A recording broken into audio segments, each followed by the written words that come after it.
carried on YouTube. But this time, we will bring this meeting to order. City Council meeting, regular meeting, June 26th, 2023. This is the Sueur City Council meeting. This time I'll call the meeting to order. Allegiance, please. Pledge allegiance to the flag of the United States of America, to the republic for which it stands, one nation, under God, indivisible, with liberty and justice for all. Council members, you all received your packets this weekend. You also received them electronically. You had the weekend to look it over. This time I will ask for a motion to approve tonight's agenda. Mayor Kirby, Yes. I'd like to request that item 5E be removed from the consent agenda and move to 8 Bravo of the regular agenda. 5E. So is that a motion to Yeah. approve the agenda with the exception of 5E being moved to the regular agenda? Yep. Okay, Second. seconded by Councilmember Schleter. Any discussion, comments, or concerns? If not, all those in favor? Aye. Anybody opposed? The ayes have it. Moving on to item 4, public hearing. Mr. Roby, you want to cover this for us, please? Yes, thank you, Mr. Mayor, members of council. As you recall, in the June 12th meeting, City Council approved and waived first hearing ordinance 599, which would amend City Code Section 110.28, regulating the sale of cigarettes. Council had a discussion at that time about it and voted to waive the first reading. Tonight, in anticipation of the consideration of the second and final reading, which will occur in item 8A on tonight's agenda, the city is obligated to hold a public hearing to allow the public to provide feedback on the proposed ordinance. So at this time, the recommendation is for a motion to open a public hearing related to ordinance 599. So moved. A motion made by Councilmember Swanberg to open the discussion for this item. Second. Seconded by Councilmember Sullivan. Any other discussion, comments, concerns? If not, all those in favor? Aye. Anybody opposed? The ayes have it. I don't think we have anybody who's going to speak to this item tonight. If not, we'll entertain a motion to close. Second. Motion's been made to close this hearing by Councilmember Sullivan. It's been seconded by Councilmember Swanberg. Any other discussion, comments, or concerns? All those in favor? Aye. Anybody opposed? So then at this time, we're just having a public hearing on that. We don't have to vote on that, correct? Got it.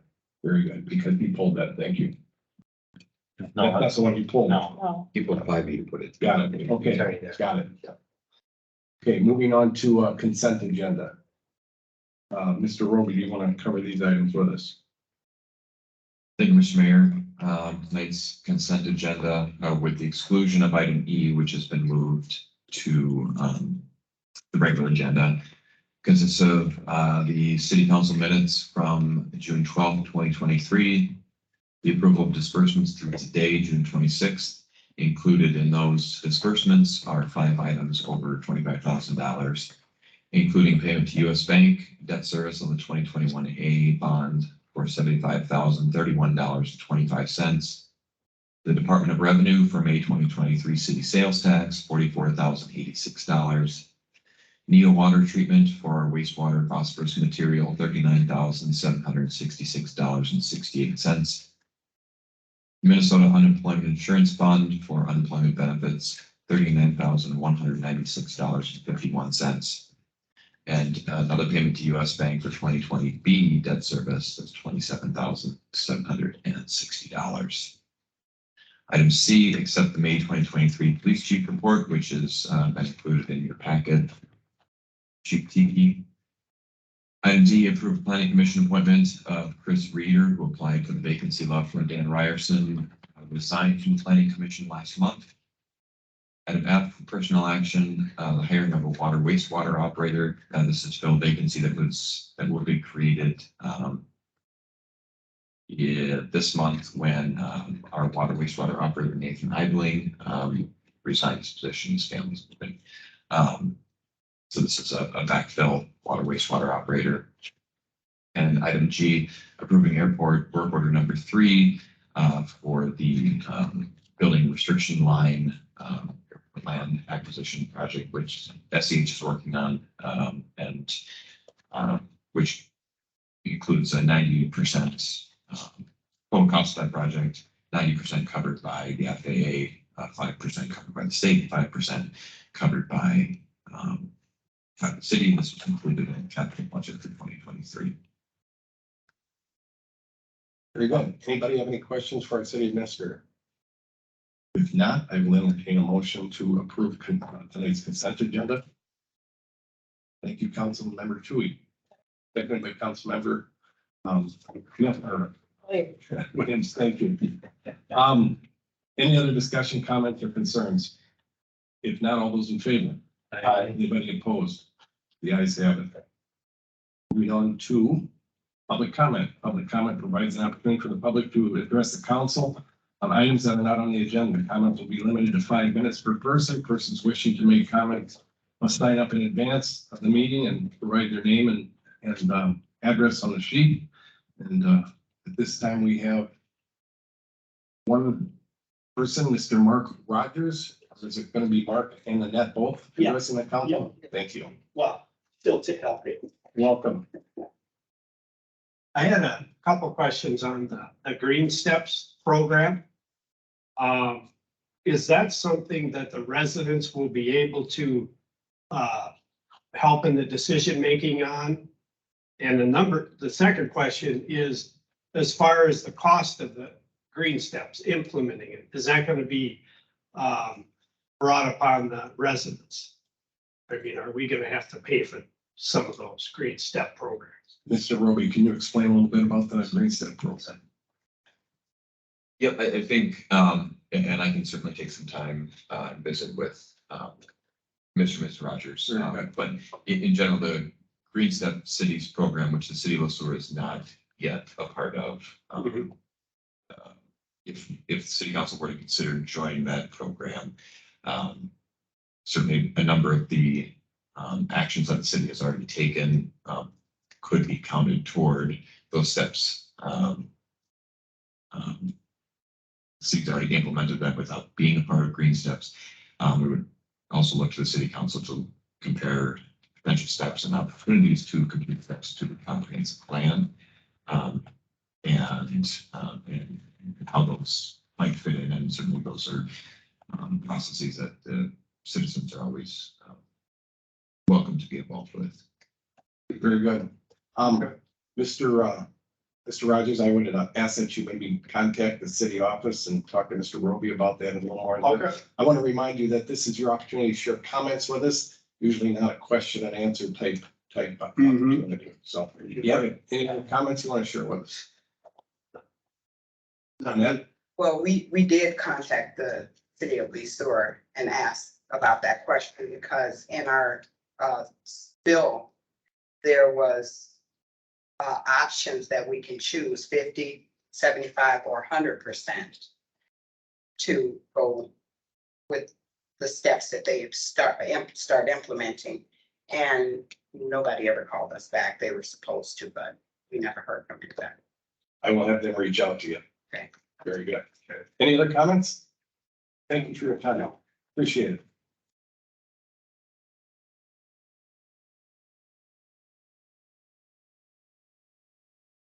At this time, we will move on to the city administrator's update if Mr. Roby is ready. Thank you, Mr. Mayor. Few items tonight, and as always, I welcome questions or feedback as I go through the list here. Last week, Wednesday afternoon through Friday, I was able to participate in the League of Minnesota Cities annual conference in Duluth. It's a great networking opportunity for city staff, city administrators, clerks, treasurers, council members, legislators, lobbyists. It's the largest event that League of Minnesota Cities puts on every year. I did not attend last year. This year, they estimated over 700 attendees, which is one of the largest conferences they have they've held.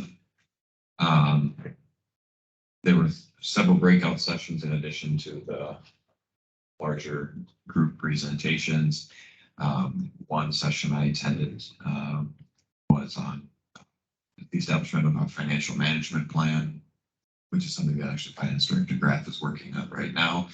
So it was great to get some new information, some ideas to take back to Ryan, and also be able to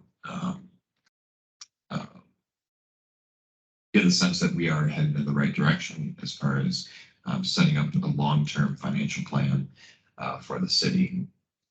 The most popular session far and away was the cannabis session.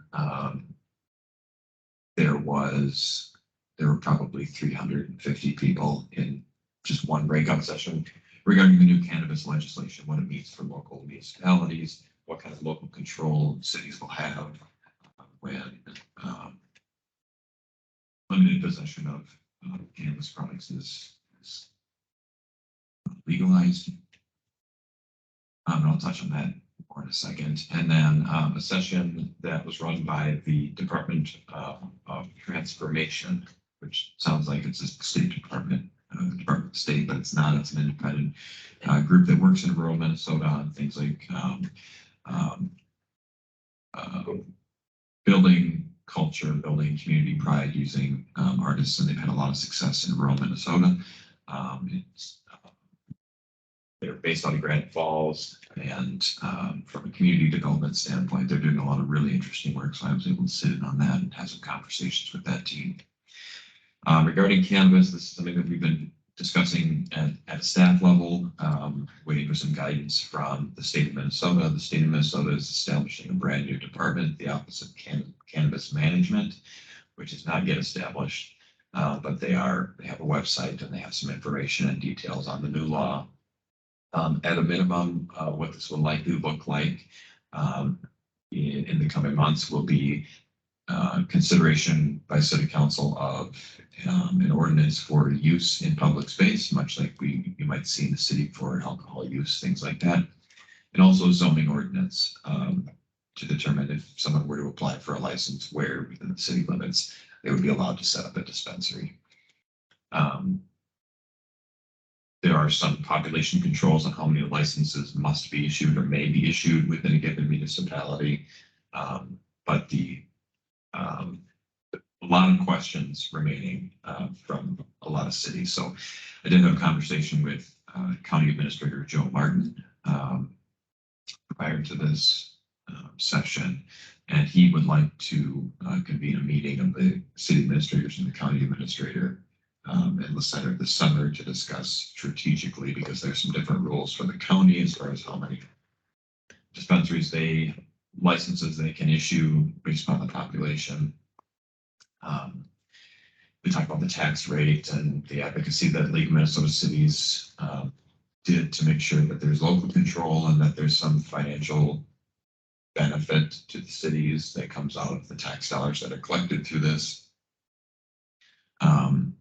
So more to come, but at staff level, between zoning and public safety, we've been having several conversations, and we'll continue to do so before we bring anything forward to City Council with a recommendation. We also met to discuss the one-time public safety money. So approximately $175,000, $180,000 was allocated to the city of Sueur, one-time public safety dollars. The staff recommendation at this point is to build that into our capital planning for 2024. So those funds will be coming to the city in 2024, and they're specifically earmarked for public safety. So we'll look at the capital plan for police, fire, and emergency management for 2024 and see what we might be able to best utilize those funds for. We're not going to budget on them ongoing because they're one-time dollars, but they will be available next year. So it was a great conference. I got to spend a lot of time meeting with other city administrators and discussing the legislative session, which was significant. And that is a very, very valuable few days. The HRA, Hillside Court, they're still looking for one additional member to their board. They still have a vacancy. Planning Commission appointment, of course, was made earlier tonight, but the HRA still has one opening left. We have a Fire Commission meeting this Wednesday, June 28th, at the Fire Hall. And finally, the 520 Water Street abatement, that warrant was executed this morning. Staff, it's my genes, it's been a busy day at City Hall. So we documented all the items that were, the warrant's a 2-day warrant, so grants us 2 consecutive days to enter the property. Entered the property this morning, documented all the items that were removed, the nuisance items that were removed from the property. And those that were documented and will be kept have been relocated to the impound for the next 30 days. And not the entire abatement process was not complete, but I would say it was a material difference is seen in the property right now. So Chief Tiki and Zoning Administrator Nielsen and I will meet tomorrow morning to discuss the next steps of the property. That's all I have for today. Anybody have any questions for our city administrator? Thank you. Appreciate your update. We will then move on to the regular agenda, which takes us to item A, which is the second reading of ordinance 599, amending city code section 110.28, the regular sale of cigarettes. As we always do, this is a second reading, am I correct, for this item? That's correct. And if we have any volunteers, you can read it. Otherwise, I'll entertain a motion to waive the second reading. So moved. Thank you, Councilmember Swanberg. Thank you, Councilmember Tui. Any other discussion, comments, or concerns? Just wondering if there have been any changes to it at all in any form since the last reading. There have not been. Good, thank you. We have a motion, it's been seconded. All those in favor? Aye. Or anybody opposed? The ayes have it. Which takes us on to item 5E, which was pulled from the consent agenda, Miller Floors subordination. Mr. Wilby, do you want to explain that to us? Yes, thank you, Mr. Mayor. And I apologize, I don't have anything on the screen to Okay, that's fine. show for this, but I can explain it. So back in 2009, the city, using loan funds, loaned dollars to the property owners, business owners of Millers, the custom floors. It was had to do with a shared party wall agreement. They paid for some fixing of the wall, and the business owners, property owners, the Millers paid for the other portion of it. Since that time, and the original amount of the loan was roughly $37,000. It was in 2009. In 2013, the property owners applied for some private financing, separate from the city's financing for their business. And at that time, in order to secure that private financing, the city was asked to subordinate its loan, which at that time carried a balance of roughly $32,000. When that was, city approved it, which didn't mean that it was written on. What it meant is that in the event of a default or catastrophic failure of the business or something, that the lien that the bank has on the property takes precedence over the lien that the city has over the loan to the business. So dollars would be collected for that loan, bank loan first, and secondarily or tertiarily to the city's loan. That was approved by council in 2013. We received another request from Cornerstone Bank for a similar arrangement now. The balance of the loan is approximately $5,000 at this point. It will be satisfied naturally at the end of 2024. Payments are roughly $265 a month. And the request is to subordinate this loan again for effectively the remaining term, 18 months, as the property owners have sought additional financing for work that they're doing with the property and the business. So the request tonight is to approve resolution R 2023-027, which would authorize city to enter into a subordination agreement effectively identical to the one that was approved in 2013. This is just a much smaller remaining balance. Time left on the loan. Anybody have any questions for our city administrator? And there have been no issues with them making payments, correct? Correct. And this was brought to the EDA tonight just for their consideration and their awareness, and the EDA recommended approval of the subordination agreement. Mayor Kirby, just a point of clarification. The only reason I requested this be pulled from the consent agenda is it does not, I mean, it is not a routine matter that we deal with. And so that's why I asked to have it pulled, just for transparency. Thank you. That said, I will entertain a motion from any council member for resolution R 2023-027 agreement, entering into a proposed subordination agreement with Cornerstone State Bank. So moved. Thank you, Councilmember Swanberg. Councilmember Tui. Any other discussion, comments, or concerns? If not, all those in favor? Aye. Anybody opposed? The ayes have it. I'm abstaining from voting. Abstaining. Thank you, Councilmember Williams. So we had 1, 2, 3, 4, 5 ayes and 1 abstain. Councilmember Williams, for the record. Moving on to items of appreciation and reports. Council members, this is your opportunity to share what's going on in the community, what's going on with your commissions. Councilmember Huntington is absent tonight, so we will begin with Councilmember Schlichter. Just one item, I had a Region 9 full board meeting Wednesday of last week. One item of note is the board authorized a 3% levy increase. And they are still looking for applicants for high school and college student board seats. In case there's anyone in our community that's interested in applying, you can contact me and I'll get you in touch with the board. Thank you. Councilmember Sullivan. Nothing really to report. We did have an EDA meeting tonight, over a lot of information. Fair mention Wednesday night. Thank you. Councilmember Swanberg. Just a couple of things. Thank you to Mayor Kirby for your attendance and speaking at the Bruce Frank Field press box dedication for Mike Keenan. I got a phone call from Punky Keenan, and the whole Keenan family clan was there and was overwhelmed and very excited about that happening. So thanks for being there. And then also just congratulate our retired Police Chief Bruce Kelly on his selection as the Giant Days Grand Marshal. Congratulations, Chief. Thank you. Councilmember Tui. Nothing to report. Nothing tonight. Councilmember Williams. Just finished with the compliance audit that was done at Hillside Court, and the formal documentation telling the findings hasn't come yet, so when it does come, we'll share that. Nothing real major.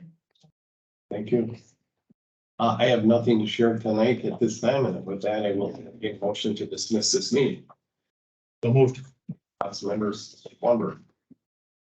Member Williams. All those in favor? Aye. Anybody opposed? You guys have it. Thank you for